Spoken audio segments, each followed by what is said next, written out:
परमात्मा है जी। परमात्मा ही प्रकृति है। पीने का पानी और सब्जियां सारी ऑर्गेनिक सब्जियों के नाम पे भी वो धूल तो उसी पानी में रहे हैं नाली के में, और इतने कैंसर केसेस बढ़ते जा रहे हैं। क्या है कि जितनी फास्ट पेस में हमको मूव करना चाहिए हम उतनी फास्ट पेस में मूव नहीं करें, because we don't have the right people sitting in the right position taking the right action. यहाँ तो कोई है ही नहीं, यहाँ तो वो कहता है उसने, वो कहता है वो ट्विटर वॉर ही चलती रहती है। आप ओशो से कब मिले? 1977 में एक जैसे संगत होती है वहाँ लेकर गई थी नानी हमको दिखाने। उस वक्त तो उनकी बातें तो कुछ समझ नहीं आती थी, लेकिन इतना जरूर मालूम था कि I was very affected by the personality. जब आप आश्रम में जाते थे, पुणे आश्रम था उनका, आश्रम में जाते थे, वहाँ आपको कोई सुपरस्टार्स भी मिलते थे? क्या है ना, वो बड़े मस्त मेडिटेटिव लोग थे। वो जो एनर्जी बनती थी ना वहाँ कम्युन के अंदर, तो वो बहुत गजब की होती थी। और विनोद खन्ना जी तो थे ही वॉज अल्टीमेट स्टार थे, अल्टीमेट स्टार थे। पिछले 50 साल में आपने कितने पेड़ लगाए? सपोज हमने 1 हेक्टेयर में हमने 3000 पौधा लगाया, तो गिनती के तो 3000 होते हैं, लेकिन अगर 2 साल बाद वहाँ जाके फिर से गिनती करेंगे ना, वो डबल हो जाएंगे। आपको ऐसा लगता है कि आपके बाद भी ये जो सिलसिला है, ये जो मिशन है, क्या ये चलता रहेगा?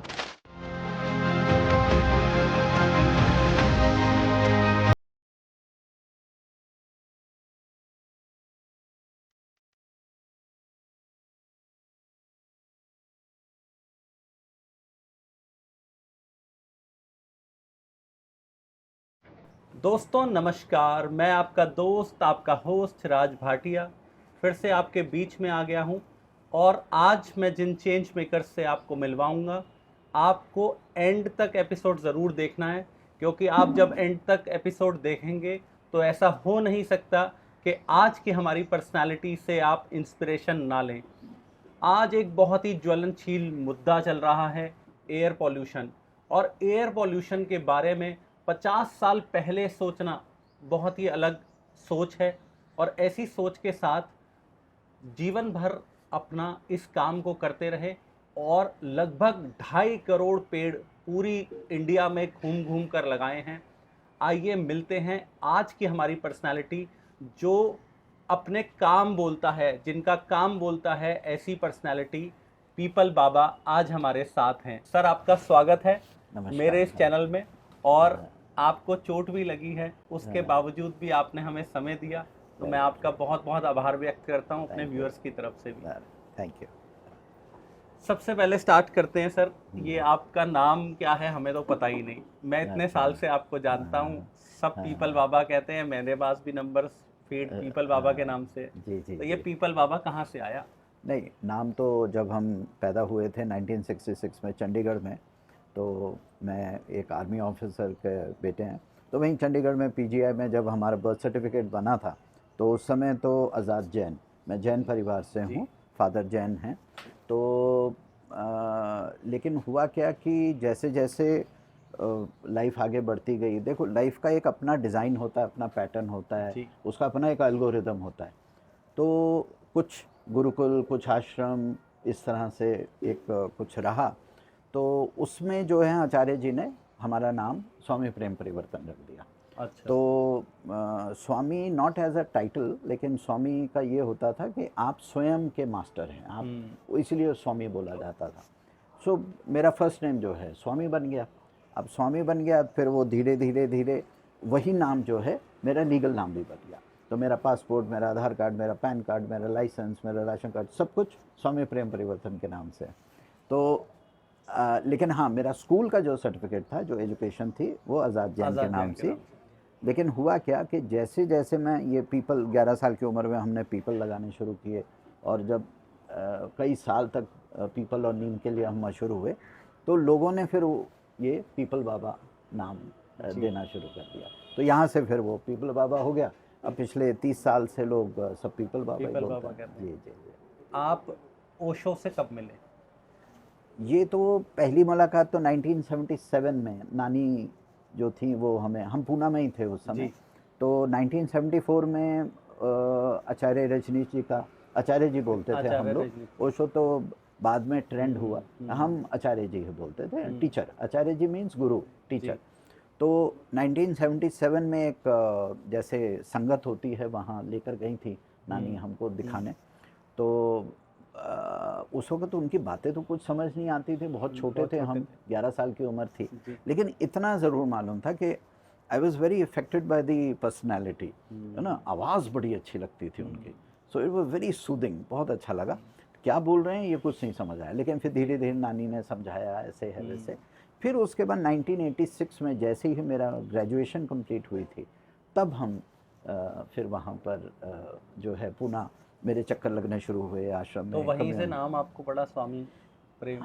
नहीं, ये स्वामी प्रेम परिवर्तन तो उससे पहले भी हो गया, उससे पहले ही हो गया था, लेकिन ये जो है जो पीपल बाबा है, ये मेरे ख्याल से बहुत ज़्यादा स्ट्रांगली जो आई, क्योंकि वो खुद मुझे पीपल बाबा ही बोला करते थे, तो वो धीरे धीरे फिर सारे, हाँ, तो फिर सब लोगों ने ही पीपल बाबा ही, तो एक तरह से ओशो नहीं आपका, हाँ, it was more like out of love, you know, it was इस तरह से।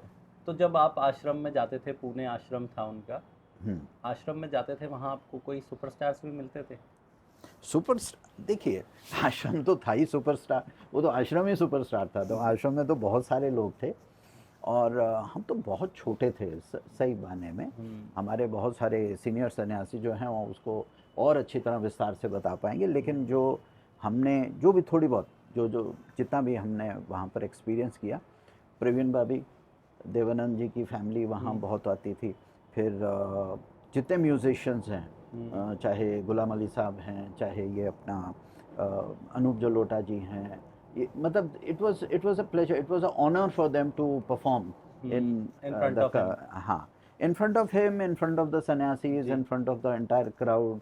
वो अच्छा क्या है ना, वो बड़े मस्त मेडिटेटिव लोग थे, तो उनका जो वो जो एनर्जी बनती थी ना वहाँ कम्यून के अंदर, तो वो बहुत गजब की होती थी। और विनोद खन्ना जी तो थे ही वाज अल्टीमेट स्टार थे, अल्टीमेट स्टार थे, और प्रवीण भाभी और काफ़ी लोग वहाँ थे, वहाँ पर उस वक़्त वहाँ पर काफ़ी लोग थे, तो it was a star studded, बिल्कुल सेलिब्रिटी वो था। लेकिन हम जो चीज़ देखने गए और जो चीज़ उसे सही मायने में तो हम इन सेलिब्रिटीज़ को जानते भी नहीं थे, मतलब मैं अपने पर्सनल लेवल पे बात कर रहा हूँ, मुझे उनसे कोई लेना देना थे।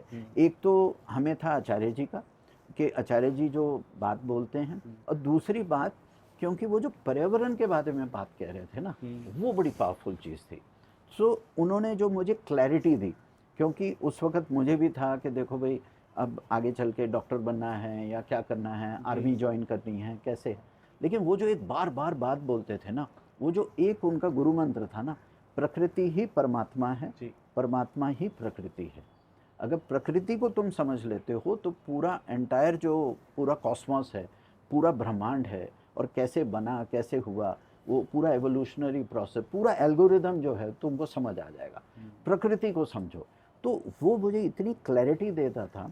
सो जैसे बहुत लोग बोलते हैं हम सीकिंग के लिए जाते हैं, हमारा तीर्थ है, वो ये है, तो मेरे तो उनसे मतलब आप सोचो कि बस यूं गए और आपको एक थंडरबोल्ट की तरह आपको क्लैरिटी मिली कि जो मैं काम कर रहा हूँ पेड़ लगाने का, उस वक्त हाईवे, स्कूलों में, खाली जगहों पे, उस वक्त हम केवल पीपल, नीम, जामुन, शीशम, ये इस प्रकार के करंज पापड़ी वगैरह ये लगाया करते थे। जंगल लगाने शुरू नहीं किए थे अभी, बिल्कुल भी, है ना, तो जंगल तो अभी पिछले 20 साल से ही हमने किया। तो उन्होंने वो जो क्लैरिटी दी ना, कि एक बार क्या हुआ, ऐसे ही बड़ा कैजुअली यूँ बात हुई कि ठीक है बाकी लोग तो ध्यान वगैरह करते हैं, बेटा ये जो तुम खड्डे खोदते हो, पौधे लगाते हो, पानी डालते हो, खाद डालते हो, उसकी सेवा करते हो 3 साल, इससे बड़ा ध्यान क्या हो सकता है। बात खत्म। फिर तो ये था कि बस सीना चौड़ा, फिर तो यूँ हो गया कि भाई दौड़ पड़े रेस, अब तो जो हम कर रहे हैं वही अल्टीमेट चीज़ है। अब तो आचार्य जी का भी आशीर्वाद मिल गया है इसमें। तो कहें तो सर अगर यूँ बोलना ठीक होगा कि ओशो ने आपको पर्पस ऑफ लाइफ दे दिया। एब्सोल्युटली, पूरा मिशन, पूरा विजन, पूरा आपको एक रास्ता, क्लैरिटी, क्योंकि क्लैरिटी बहुत ज़रूरी है। आप जो कर रहे हैं और वो जो कन्विक्शन अंदर से आनी चाहिए। पहले क्या होता था कि आप एक्नॉलेजमेंट किससे मांगते हैं, अपने इकोसिस्टम से, अपने दोस्तों से, ग्रैंड पेरेंट्स से, पेरेंट्स से, चाचा ताऊ से, दोस्तों से, तो वो आधा अधूरा होता था, 50-50 होता था। हाँ बेटा ठीक है, कर ले, शौक पूरे कर ले, फिर उसके बाद फौज ज्वाइन कर लेना, नौकरी तो करनी पड़ेगी, पैसा तो कमाना पड़ेगा, कोई ना कोई बिजनेस तो करना पड़ेगा, एक वो होता था। लेकिन यहाँ आने के बाद आचार्य जी के साथ तो ये हुआ कि अरे भाई इससे बड़ा कुछ है ही नहीं, यही करना है जो ना। और फिर क्या होता था, वो जैसे बात होती थी कि तुम अगर प्रकृति के लिए कर रहे हो तो प्रकृति तुम्हारा ख्याल रखेगी, क्योंकि भाई लाइवलीहुड भी तो कोई चीज़ होती है ना। तो वो कहते हैं तू फिक्र ना कर, तू अपना काम करता रहे, ये पेड़ों की सरकार है। तो वो जब बोलते थे ना पेड़ों की सरकार है तो मज़ा आ जाता था। तो उस वक्त लगता था हाँ भाई अब मेरे को किसी सरकार की किसी की ज़रूरत नहीं है, अब तो इन्होंने बोल दिया कि पेड़ों की सरकार है तो सरकार ख्याल रखेगी ना तेरा। तू क्यों छोटी छोटी चीज़ों में पर। और मैं बाई गॉड कह रहा हूँ, जिस दिन से पहला पौधा लगाया और आज तक कभी किसी रिसोर्स की कमी नहीं रही। हमारी वैसे बहुत लाइफ सिंपल रही, हमने कभी कोई लैविश खर्चे नहीं किए, कभी कुछ नहीं किया। जो भी रिसोर्सेज आए वो सब के सब पेड़ पौधों में लगाए, और इसीलिए फिर वो जो पेड़ों की सरकार है वो हमेशा हमारे साथ खड़ी रहती है। पीपल बाबा जी आपसे बात कर रहे हैं, आपने ये बताया कि आपने ओशो ने आपको पर्पस दिया लाइफ का। मैं भी पिछले 1-2 साल से जब रील्स को स्क्रॉल करते हैं तो ज़्यादातर अगर आप 1-2 चीज़ें लाइक कर ले तो वो एक AI लग जाता है, तो वो ज़्यादा। मैंने भी बहुत रील्स उनकी सुनी जिसमें उनकी आवाज़ है, अब वो कैसे रिकॉर्डेड आवाज़ है, तो उनकी बड़ी ही आसान शब्दों में उन्होंने बहुत सारी ऐसी चीज़ें कही हैं कि मतलब उसमें बहुत ज़्यादा ना सार है, अगर लेना चाहे तो बहुत छोटी सी बात कही है रिश्तों के लिए। तो आपको उन्होंने रिलेशनशिप के बारे में क्या बताया, रिलेशनशिप के बारे में क्या बोलेंगे? वो रिलेशनशिप वर्ड नहीं यूज़ करते थे, वो फ्रेंडलीनेस और फ्रेंडशिप वर्ड यूज़ करते थे, है ना। और आपको जानकर बड़ी मतलब अजीब लगेगा, वो पूरे आश्रम को और कम्यून को बोलते थे this is a meeting place for friends. Okay, it is a meeting place for friends. It's a facility where people from across the globe can come and meditate over here. जी। तो आश्रम as a traditional आश्रम तो था नहीं वो। और relationships को तो वो ये कहा करते थे कि भाई अगर तुम फ्रेंडली हो एक दूसरे से और एक दूसरे के साथ बैठ के बात कर सकते हो, एक दूसरे के साथ बैठ के हंस सकते हो, और एक दूसरे के साथ डांस कर सकते हो, एक दूसरे के साथ मजाक कर सकते हो, तो बस इससे बड़ा रिश्ता क्या हो सकता है। और इतनी खूबसूरती से वो चीज़ बताते थे। बिल्कुल पेरेंट्स ग्रैंड पेरेंट्स का आपके ब्लड रिलेशन का जो रिलेशनशिप होता है उसको तो वो बहुत सीक्रेट मानते थे, लेकिन वो ये कहते थे कि relationship should not come in the path of your growth, है ना। तो ये नहीं है कि कुछ चीज़ों में आप फंसे रह जाओ, परिवार में आप फंसे रह जाओ, और जिस पर्पस के लिए आप प्लेनेट पे आए हो, जिस पर्पस के लिए आपने जन्म लिया है अपनी ग्रोथ के लिए, वो आप नाकारा कर दें।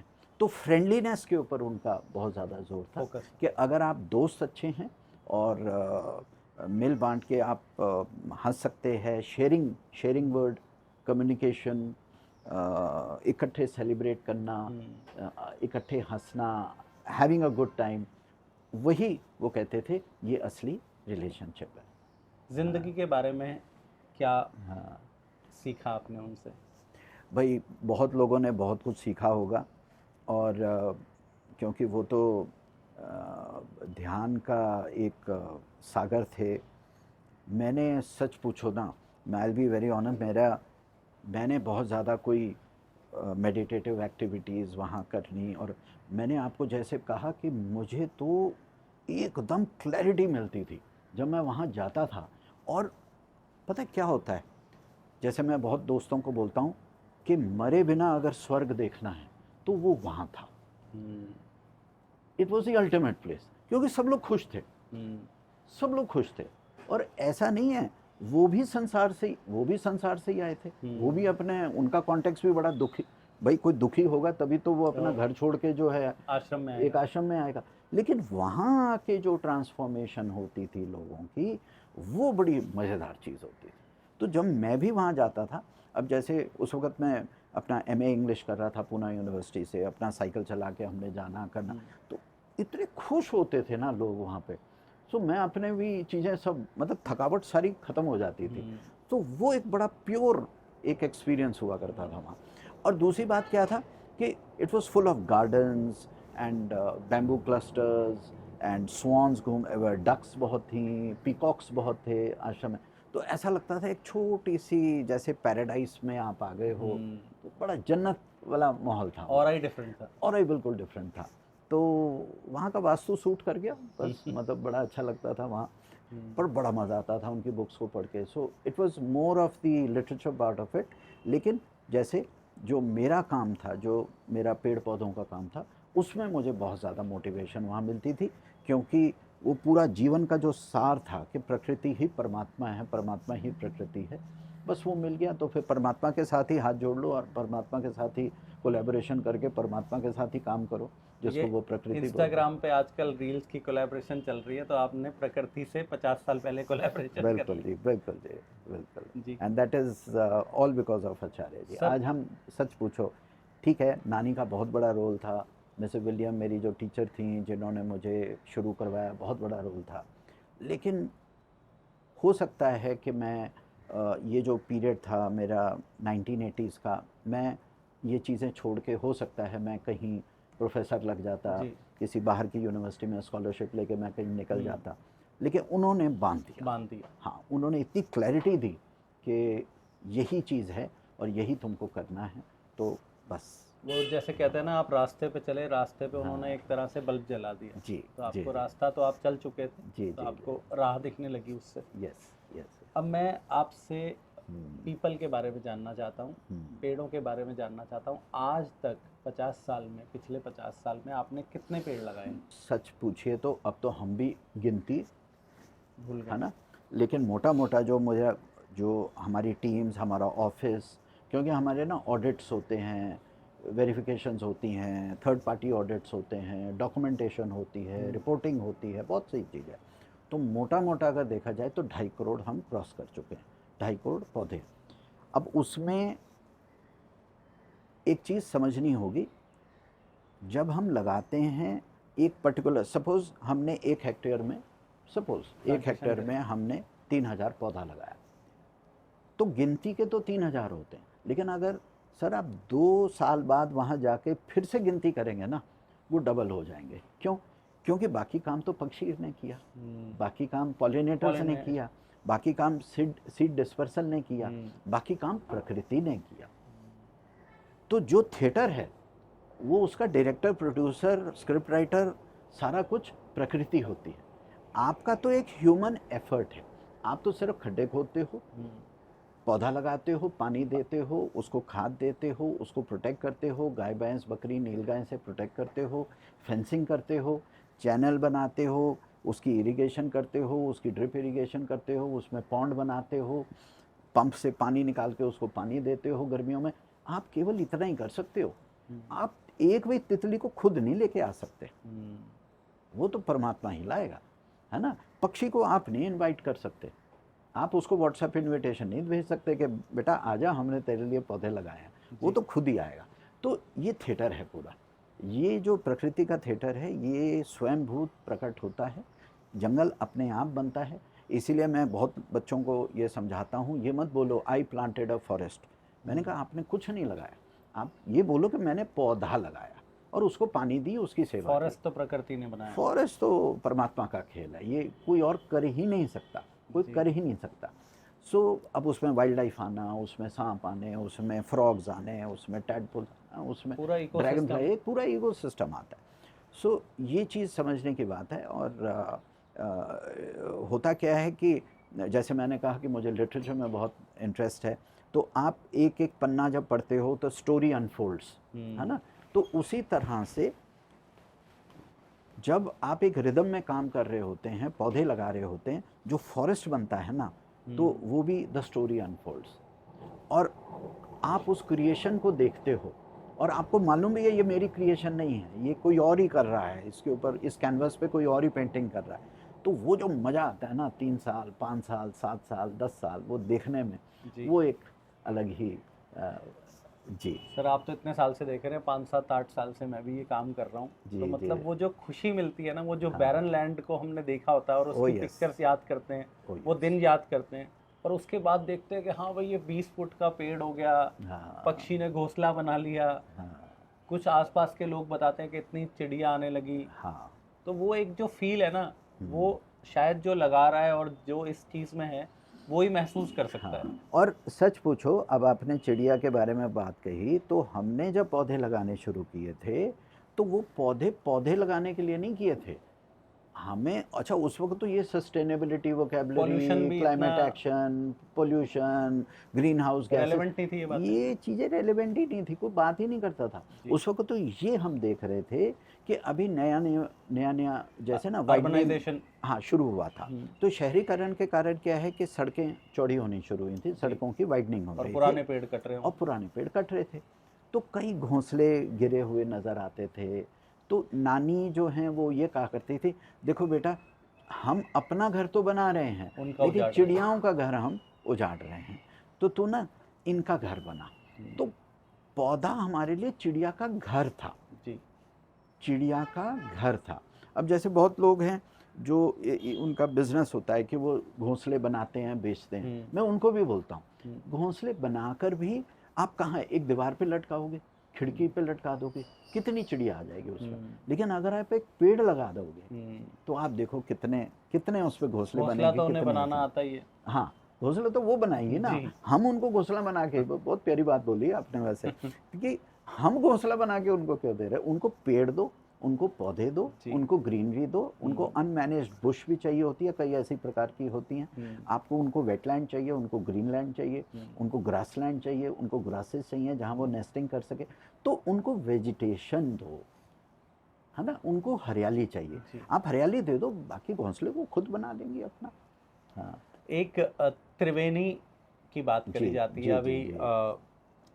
कुंभ मेला चल रहा है तो त्रिवेणी संगम है, एक हाँ, गंगा जमुना सरस्वती का, वैसी हाँ। एक त्रिवेणी पेड़ों का संगम है। हाँ, त्रिवेणी पेड़ों का संगम क्या है वो बताइए। नहीं, अब अलग अलग है। महाराष्ट्र में जाओ तो त्रिवेणी का अलग होता जी। है ना। अब जैसे हरिशंकरी और ये त्रिवेणी का अलग है, पंजाब में अलग करते हैं। पंजाब में आप जाओ तो वो कहेंगे आम लगाओ, और मतलब कॉम्बिनेशंस हैं। जी। अब जैसे हम लोग लगाते हैं तो नीम लगाते हैं, पीपल। और पीपल और बड़ लगाते बड़। हैं, ठीक है। तो ये तो स्टैंडर्ड हो गया। जी। लेकिन मैं आपको एश्योर करता हूँ, आप गुजरात चले जाइए तो वहाँ अलग होगा, आप राजस्थान चले जाइए तो अलग होगा।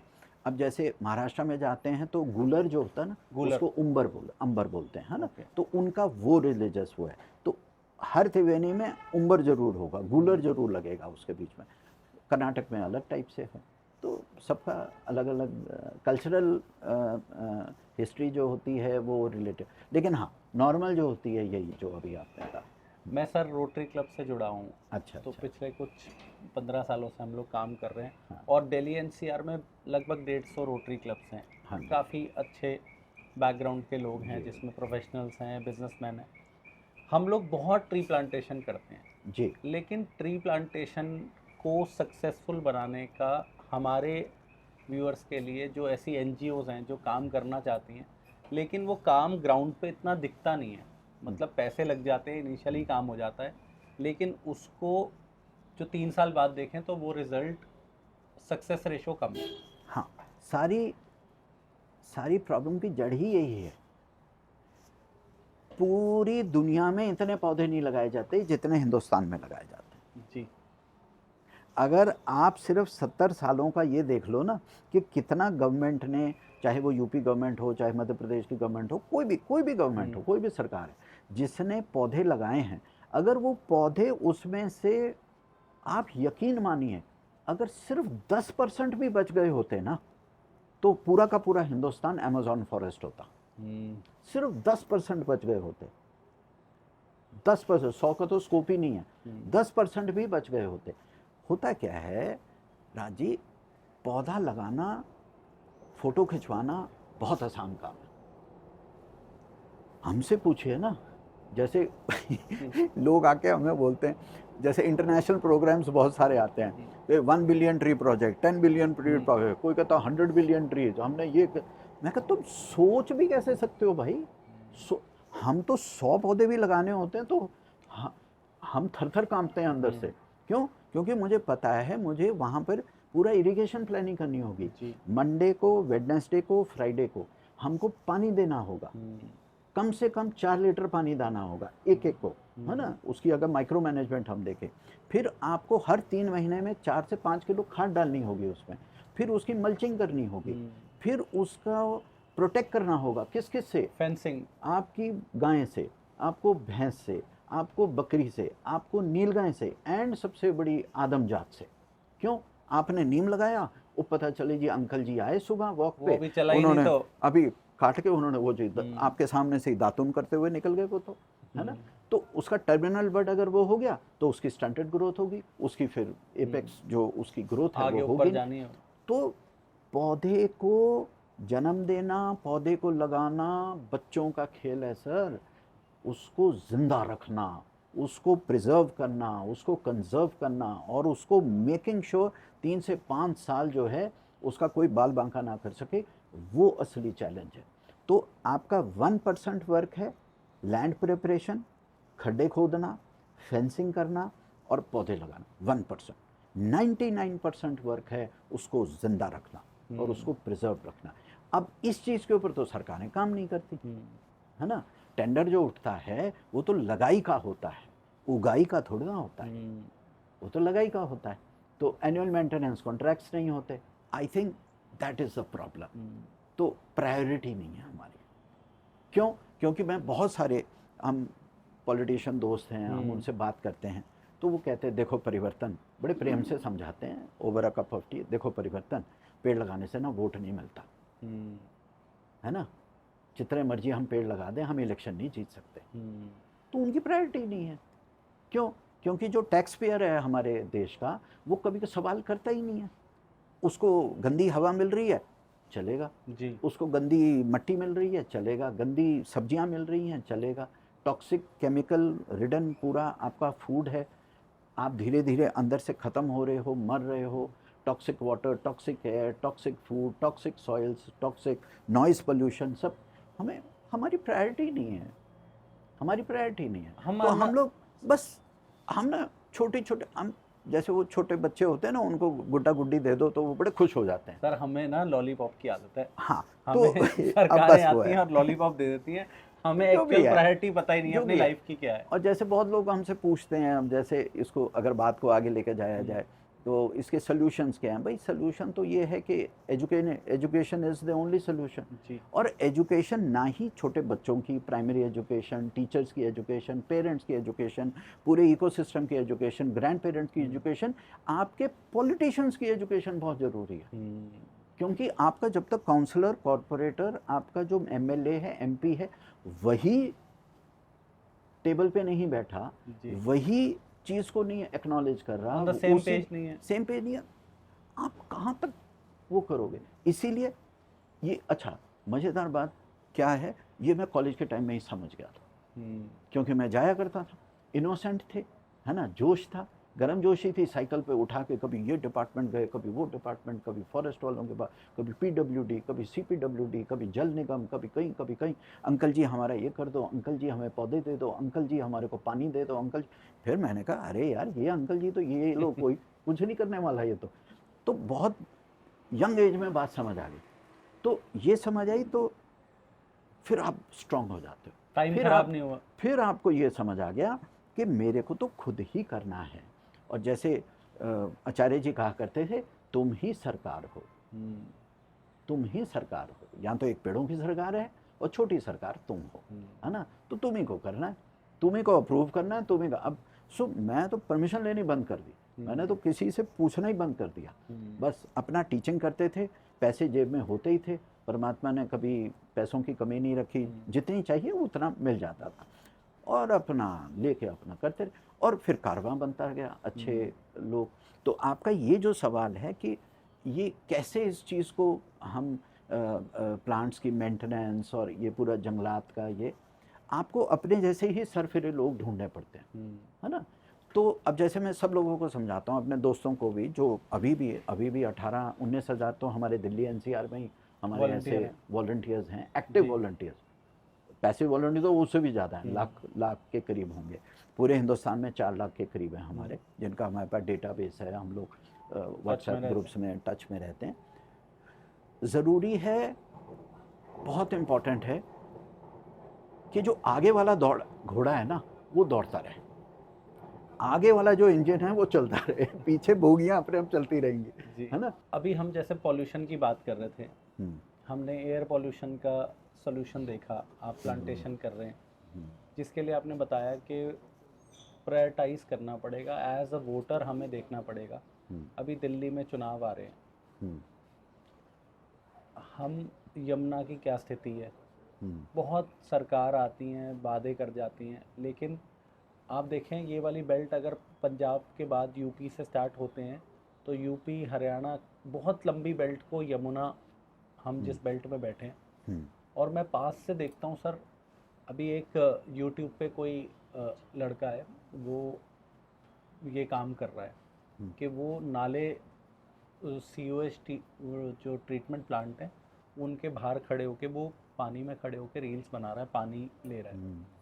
तो नजफगढ़ ट्रेन से सर इतना लाखों टन जी पानी जी, अनट्रीटेड, बिल्कुल बिल्कुल जो बिल्कुल। सुएज ट्रीटमेंट प्लांट सरकार की प्रायोरिटी होनी चाहिए और वो वर्क नहीं कर रहे उसके, और हमें पता ही नहीं है सर, वोटर को क्या पता है, मतलब वोटर ये सोच ही नहीं रहा कि मुझे जो मेरी बेसिक नेसेसिटी होनी चाहिए, वो रोटी कपड़ा मकान कहते हैं। रोटी तो हम आप कोई सरकार नहीं देगी, हम खुद कमाने जा रहे हैं। रोटी कपड़ा मकान तो हम खुद कमा रहे हैं, लेकिन पीने का पानी और सब्जियां, सारी ऑर्गेनिक सब्जियों के नाम पे भी वो धोर तो उसी पानी में रहे हैं, नाली के में, और इतने कैंसर केसेस बढ़ते जा रहे हैं। आप एयर पोल्यूशन के तो काम कर रहे हैं, कुछ वाटर पोल्यूशन पे भी सोचते हैं? हाँ, देखिए इसको हम फाइटो रेमेडिएशन बोलते हैं, पौधे आप लगाते हैं तो। अच्छा एक बात बताओ, इससे पहले आपने बड़ी अच्छी बात कही कि दिल्ली में इलेक्शन की जो बात हुई है, मेरा ये मानना है, मैं इसको अपनी दिल्ली बोलता हूँ क्योंकि मैं भी यहाँ 32 ईयर्स से दिल्ली में हूँ और मेरा आधार कार्ड दिल्ली का है, पासपोर्ट दिल्ली का है, लाइसेंस दिल्ली का है, तो मैं दिल्ली का ही हो गया एक तरीके से। जब तक दिल्ली को आप यूनियन टेरिटरी नहीं बनाएंगे, दिल्ली का कुछ नहीं हो सकता। आप यहाँ पर 100 सरकारें ले आओ, आप कुछ भी कर लो, आप लिखवा लीजिए, स्टैम्प पेपर पे में से लिखवा लीजिए, नहीं हो सकता, क्योंकि ये it is the seat of the central government. ये यहाँ पार्लियामेंट है हमारा, हमारी सारी सेंट्रल मिनिस्ट्रीज़ हैं यहाँ पे। अगर आप यहाँ पर वो खेला वो छोटे छोटे बच्चों की तरह आप सरकारें बनाते फिरोगे तो आपकी एनर्जी तो वहाँ जा रही है, काम कब करोगे आप? नहीं हो सकता, हो ही नहीं सकता। कोई भी सरकार आ जाए, दिल्ली का बेड़ा पार नहीं हो सकता जब तक आप इसको यूनियन टेरिटरी घोषित नहीं करते। और सारी की सारी फिर जितनी भी सेंट्रल रिसोर्सेज हैं, it is at the disposal of the Delhi capital region, and तभी कुछ हो सकता है। और ये सरकार भी जानती है इस बात को। आप जब तक इसको यूनियन टेरिटरी घोषित नहीं करेंगे, चंडीगढ़ को आज चंडीगढ़ में स्टेट गवर्नमेंट बैठा दीजिए, देखो 1 साल के अंदर बर्बाद हो जाएगा। चंडीगढ़ आज बचा हुआ है because it is a union territory.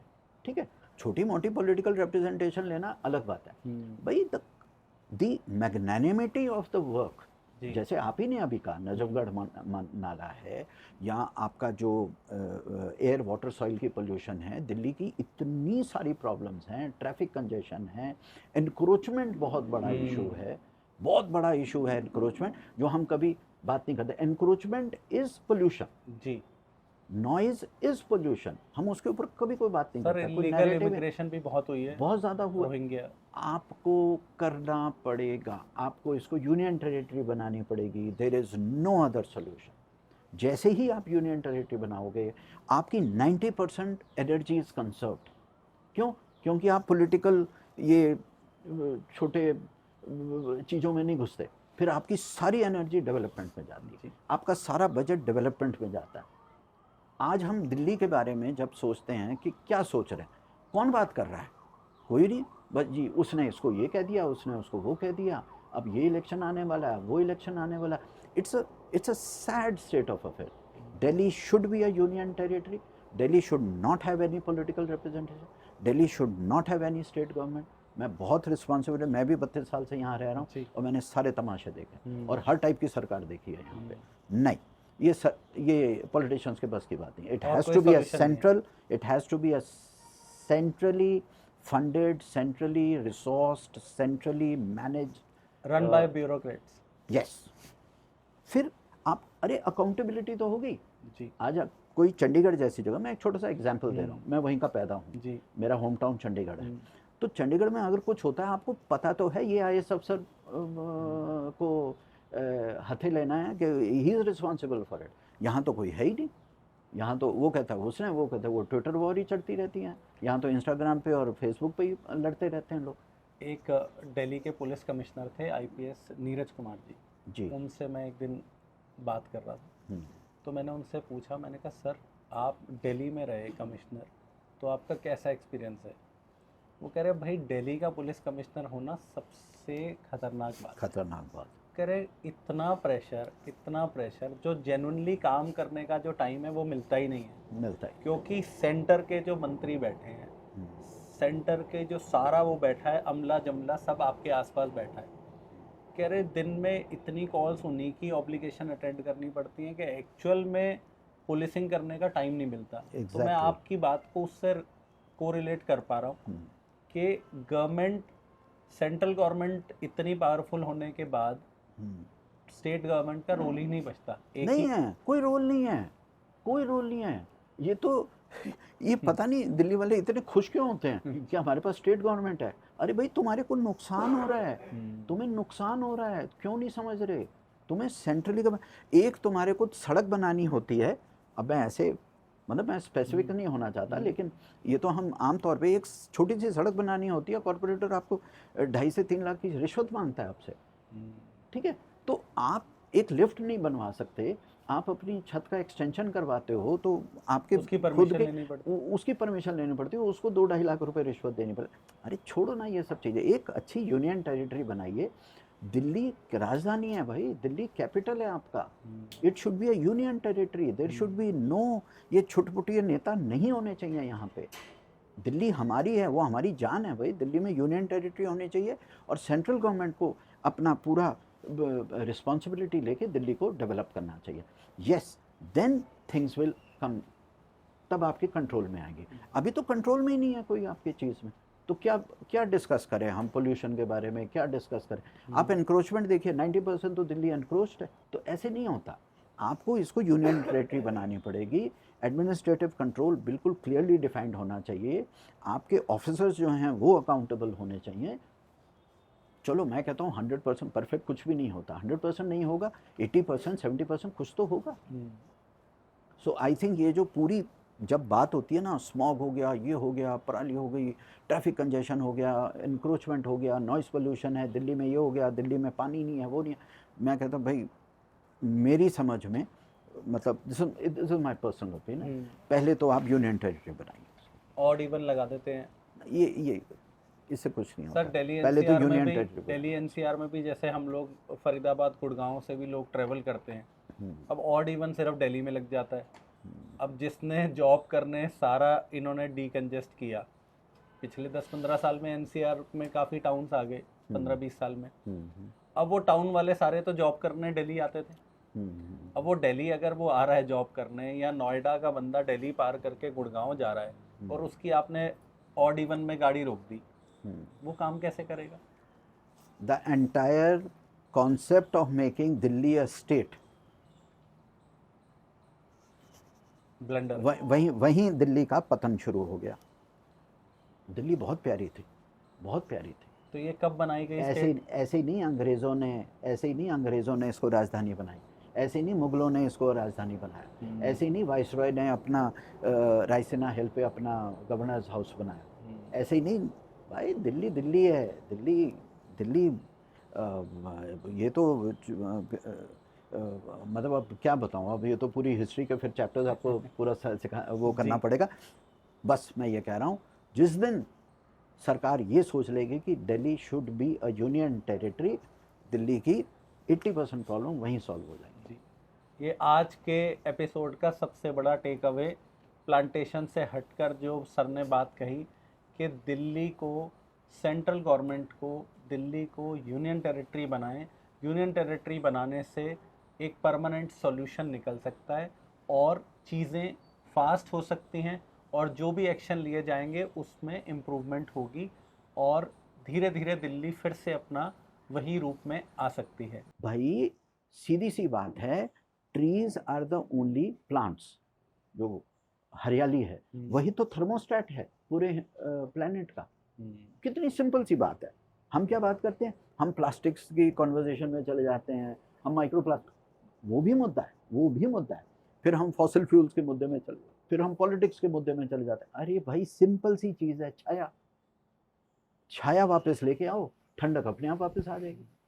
Shade is missing, shade is missing, है ना। तो आपकी, आज हम डिफॉरेस्टेशन जो वर्ड यूज करते हैं वो हम क्या कहने की कोशिश करें, देखो बायोडाइवर्सिटी बहुत इंपॉर्टेंट है ना, वाइल्ड लाइफ आपकी खत्म होती है, पक्षी हैं, ये है, सब चीज़ें हैं, लेकिन अगर बेसिक वेजिटेशन ही नहीं है आपकी, अब जैसे बहुत सारी मेरी थोड़ा सा वो हो जाता है कि बहुत अच्छे एकेडमिक जो एनवायरमेंटलिस्ट हैं वो बहुत कहते हैं जी ये पर्टिकुलर स्पीसीज़ होनी चाहिए, इंडिजिनस स्पीसीज़ होनी चाहिए, वो है। अरे भाई मैं कहता हूँ वो तो तब बात आती है कि अरावली में रोंझ लगना चाहिए, अब उसमें हिंगट लगना चाहिए, उसमें वो होना चाहिए, जब आपके पास वो लैंड सिक्योर्ड है। अगर लैंड ही सिक्योर्ड नहीं है, उसके ऊपर लोग फार्म हाउस बना रहे हैं, तो आप कौन किस इंडिजिनस स्पीसीज की बात कर रहे हैं। पहले तो आप बेसिक वेजिटेशन लेकर आओ, फिर अपने, अच्छा जहां आपने बेसिक वेजिटेशन कर ली, क्योंकि आपकी टाइपोग्राफी वैसी है, क्योंकि आपकी हाइड्रोलॉजी वैसी है, क्योंकि आपका वेदर सिस्टम वैसा है, नेचुरली जो नेचुरली ग्रोइंग प्लांट्स हैं वो अपने आप वापस आ जाएंगे, वो अपने आप वापस आएंगे। क्यों? उनको एक अच्छी सी जगह मिल गई उगने के लिए, है ना। तो ये चीज़ समझनी बहुत ज़रूरी है, लोगों को समझना चाहिए, एक छोटे बच्चे से लेके बूढ़े तक, गवर्नमेंट से लेके ब्यूरोक्रेट तक, अगर छाया नहीं है तो आप कौन से ग्लोबल वार्मिंग को कैसे कंट्रोल करोगे। भाई आपको गर्मी लगी तो आप छाता निकालोगे, छाया, या पेड़ के नीचे खड़े होगे, छाया। भाई कितनी कॉमन सेंस की बात है, आपकी छाया खत्म हो रही है, आप छाया वापस लेकर आओ, इसलिए तो धरती गर्म हो रही है। और कोई तरीका है? क्या कर लोगे? तिरपाल बिछा लोगे? क्या कर लोगे? आप नहीं कर सकते। आप बायोफ्यूल्स करते रहोगे। अरे भाई वो तो आप थोड़ी बहुत आपने उसको किया, वो हवा आई, एटमॉस्फेरिक साइंसेस का पूरा मतलब एक वो आपके बस की बात नहीं है। आप उस चीज़ पे काम करो जो आपके बस में है। आपके बस में, मेरे बस में क्या है? नहीं, क्या कर सकते हैं हम? भाई प्रकृति को तो नहीं आप चेंज कर सकते, लेकिन इतना तो कर सकते हैं कि जहाँ छाया कम होगी वहाँ छाया लेकर आए, है ना। हम तो बचपन से यही कर रहे हैं, नानी ने यही सिखाया, बेटा छाया पे काम कर।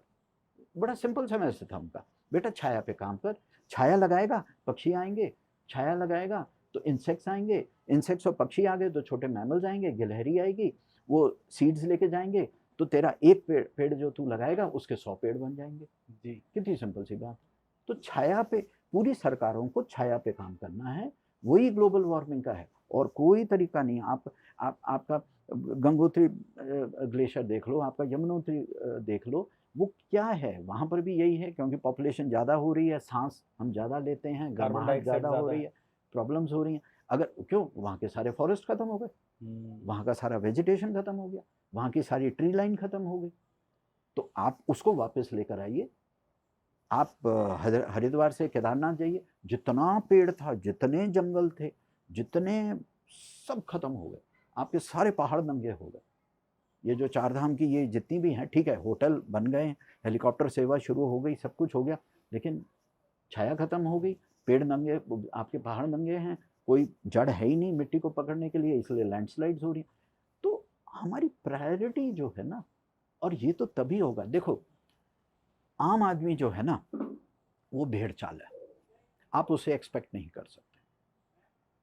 ये हम आप जैसे जो पढ़े लिखे लोग हैं, या थोड़े सेंसिटिव लोग हैं, या जितने भी हैं, ये हमारी रिस्पॉन्सिबिलिटी बनती है। जी, अब आप एक्सपेक्ट करो जिसके पेट में जो भूखा आदमी है वो एनवायरनमेंट के ऊपर कैसे, how is it possible? Not fair. उसका सर्वाइवल ही मुश्किल है, तो वो सर्वाइवल के लिए फाइट कर रहा है, उसको बाकी चीजें तो समझ नहीं आती। सो मेरी गवर्नमेंट से भी यही रिक्वेस्ट है, ठीक है भाई, जो भी आपको पार्टी के लिए, पॉलिटिक्स के लिए, पावर में रहने के लिए करना है आप कीजिए, लेकिन ये तो सर्वाइवल है, ह्यूमन रेस का सर्वाइवल है। अगर आपने ग्लोबल वार्मिंग को कंट्रोल नहीं किया, आप अपनी छाया वापस लेकर नहीं आए, आप अपने जंगल को प्रोटेक्ट नहीं करोगे, आप अपनी वाइल्ड लाइफ को प्रोटेक्ट नहीं करोगे, आप हमें नहीं प्रोटेक्ट कर सकते। पर्यावरण की वेलनेस इज अवर वेलनेस, हमने हम अंदर से पर्यावरण को बीमार हो रहे हैं। हमने पर्यावरण को एक्सप्लॉइट करा, और तभी हम देख रहे हैं सर, जैसे बाढ़ आ जाती है, ये सब चीज़ें, नदियों का फ्लो रोक दिया, हर चीज़ ह्यूमन ने अपने कंट्रोल में ले ली। भाई हमें सड़कें बड़ी चाहिए तो हमने पेड़ काटते गए, मोनेटाइजेशन है ना, मोनेटाइजेशन। कमर्शियल माइंड है ना, जी। दुकानदारी वाला दिमाग है ना, धंधे वाला दिमाग है। तो ये चीज़ जो है ये थोड़ा सा कंट्रोल करना पड़ेगा, ये इसके ऊपर सोचना पड़ेगा। पर आपको ऐसा लगता है कि सर प्रकृति अपना बैलेंस खुद बना देती है? अरे मैं तो सच्ची बता रहा हूँ, 2020 के बाद मैं बहुत खुश हुआ जब कोविड महाराज जी आए। उन्होंने पकड़ के सबका लेवलिंग कर दिया आपकी, और मैं अब बहुत होपफुल हूँ। अब जो लोग बहुत बात बोलते हैं, एक इस चीज़ पे मैं बोलूँगा कि पॉपुलेशन बहुत होगी, पॉपुलेशन कभी भी नहीं होगी, कभी नहीं होगी। मैं फील्ड का आदमी हूँ, मैं बहुत रिस्पॉन्सिबली इस चीज़ को मैं कह रहा हूँ कि आप पॉपुलेशन के बारे में सोचना, डिस्कस करना बंद कीजिए। पॉपुलेशन जितनी भी डेवलप्ड कंट्रीज़ हैं नेगेटिव जा रही है, चाहे वो चाइना हो, चाहे जापान हो, चाहे रशिया हो, पूरा अमेरिका हो, अब तो साउथ अमेरिकन कंट्रीज़ में से भी यही खबर आ रही है। अफ्रीकन कंट्रीज से भी धीरे धीरे, थोड़ा बहुत अफ्रीका में पॉपुलेशन बढ़ रही है, थोड़ा हमारे इंडिया में बढ़ रही है, ठीक है। बाकी एशियन कंट्रीज़ में, सिंगापुर ले लीजिए, हांगकॉन्ग ले लीजिए, वहाँ पर भी पॉपुलेशन रिसीड हो रही है। सो population is not the issue. Population, managing the population, governing the population, administering the population, ठीक है। टोक्यो की, अब टोक्यो जो शहर है उसका तो 6 गुना ज़्यादा डेंसिटी है हमारे दिल्ली से, लेकिन वो देखो कैसे मैनेज करते हैं। बहुत ही अच्छे से planned है। मैनेजमेंट, गवर्नेंस, एडमिनिस्ट्रेशन, हम उसके बारे में कोई बात नहीं करते। हमको ना एक नैरेटिव चल पड़ा है कि हम खुद गिल्टी फील करें कि ओ यार पॉपुलेशन बहुत होगी, पॉपुलेशन बहुत होगी, हर बात पे पॉपुलेशन बहुत होगी। अरे पॉपुलेशन के कारण ही तो हिंदुस्तान की कोई वैल्यू है। आज पॉपुलेशन हटा दो, हिंदुस्तान की क्या वैल्यू रह जाएगी जी? भाई सबसे ज़्यादा जो वर्ल्ड की सबसे बड़ी मार्केट देखी जाती है, एग्जैक्टली, कंज्यूमर मार्केट, दुनिया की एफएमसीजी मार्केट, सारे लोग, फार्मा कंपनी क्या, ये क्या, इलॉन मस्क क्या, कार मैन्युफैक्चरिंग, सारा एवरीबॉडी वांट्स टू कम, क्योंकि पॉपुलेशन है। आप इसको पॉपुलेशन को आधा कर दो, सब भाग जाएंगे यहाँ से। वो कहेंगे हमें क्या लेना देना इनसे। आप समझ रहे हैं, ये चीज़ समझनी है। पॉपुलेशन इज अवर स्ट्रेंथ, वो हमारी वीकनेस नहीं है। तो ये जो नैरेटिव है एक चलता है, मैं बड़े बुजुर्गों को सुनते देखता हूँ रिटायर्ड, अरे बेटा कुछ नहीं हो सकता हमारे देश का क्योंकि हमारी पॉपुलेशन बहुत है। मैं, अंकल जी पॉपुलेशन है तो इसलिए हम इतने स्ट्रांग हैं। आज पॉपुलेशन है तो इसीलिए आज सीना ताड़ के खड़े हुए हैं, इतनी बड़ी आर्मी है, इतनी बड़ी आर्मी है, जो भी हमारी स्ट्रेंथ है वो पॉपुलेशन के कारण है। तो ये नैरेटिव को बदलना पड़ेगा। तो दोस्तों, आज हम जिन चेंज मेकर से मिले हैं, आपने जिनसे बात करी और आपने सुना जिन्हें, मुझे लगता है कि पीपल बाबा जिन्हें कहा जाता है, नेचर से तो ये जुड़े हुए हैं और नेचर की बात करते हैं। उसके अलावा भी इन्होंने बड़े आसान शब्दों में हमें समझाया कि क्या बेटर हो सकता है फ्यूचर के लिए और क्या हमें करना चाहिए। मैं चाहूँगा कि आप ये अच्छी बातों का सिलसिला आगे बढ़ाएं, और अगर आपको ये बढ़िया लगा एपिसोड तो इसे अपने दोस्तों में, अपने प्यारे संबंधियों में ज़रूर शेयर करिए। और आज का जो टेक अवे मिला मुझे पीपल बाबा से बात करके, वो ये है कि शेड को बढ़ाना है, तभी हमारा फ्यूचर बढ़िया रहेगा, हमारे आने वाली पीढ़ी को शेड मिलेगी और उसी से हम एक अच्छा देश और एक बेहतर भविष्य की कामना कर सकते हैं। धन्यवाद।